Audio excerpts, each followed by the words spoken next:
According to psychology, you hug others because you need to. You hug people to help alleviate distress, to feel less alone, to share your love and joy with others, and to let those around you know that they matter to you. Carol Miller once said, "Hugs are the truest form of giving and receiving." With that said, these are 6 of the most common types of hugs and what each of them mean. Number 1, the side hug. A side hug expresses friendliness, warmth, and kindness. A side hug is when you put an arm around another person's shoulders rather than wrapping both arms around them in a full contact hug. Also called the buddy hug, the side hug is often shared between casual friends and acquaintances in greeting. It is meant to convey friendliness that has not yet bloomed into intimacy. This is an appropriate display of affection for when you aren't very close to someone or are still getting to know them. By keeping the other person at arm's length, you are subconsciously keeping them at an emotional distance. However, choosing a side hug doesn't mean you feel cold and insincere towards them, but that you're being shy, friendly, and polite. Number 2, the flirty hug. What's a flirty hug, you ask? Well, it's when you have a full frontal body contact hug with both your arms around the other person. They might trace their hands up your back or down your arms. They may even start playing with your hair. Ooh la la. A flirty hug is meant to convey romantic attraction. It tells you that the other person likes you and has feelings for you, even if they can't verbally express it. This type of hug is affectionate, intimate, and sweet. It's a definite sign that the other person is attracted to you and wants to be more than just friends.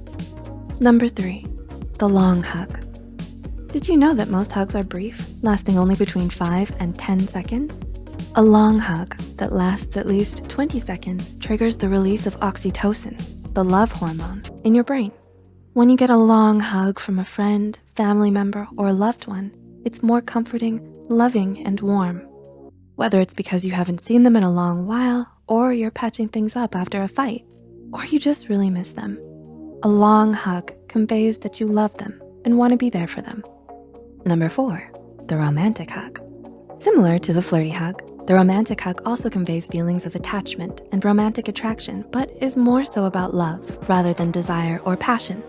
While the flirty hug is shared between people you hope to pursue a relationship with, the romantic hug is often shared between couples who've been dating for a while and are more familiar and intimate with each other. A romantic hug is when both people pull each other close by the waist and look deep into each other's eyes, with arms wrapped tight around each other, and their foreheads are pressed together. This pose expresses intimacy, fondness, and familiarity. Number 5, the bear hug. If you've ever had a best friend or rowdy sibling, then you already know what a bear hug is. A bear hug is intended to be playful, lighthearted, and fun. When you're wrapped in a bear hug, it is a full frontal tight embrace that is enveloping and warm. This kind of hug means that you have someone in your life who loves being around you and feels like you're worth protecting. And number 6, the reverse hug. The reverse hug, or the spoon hug, is when someone wraps their arms around you from behind. You can share this hug with your romantic partner or a very close friend or your siblings. When someone gives you a reverse hug, it makes you feel safe, protected, and cared for. The reverse hug is a gentle but sweet affirmation of someone's feelings for you. Have you ever been on the receiving end of one of these special hugs? How did it make you feel? What do you think it meant? Tell us about it in the comments below. Please.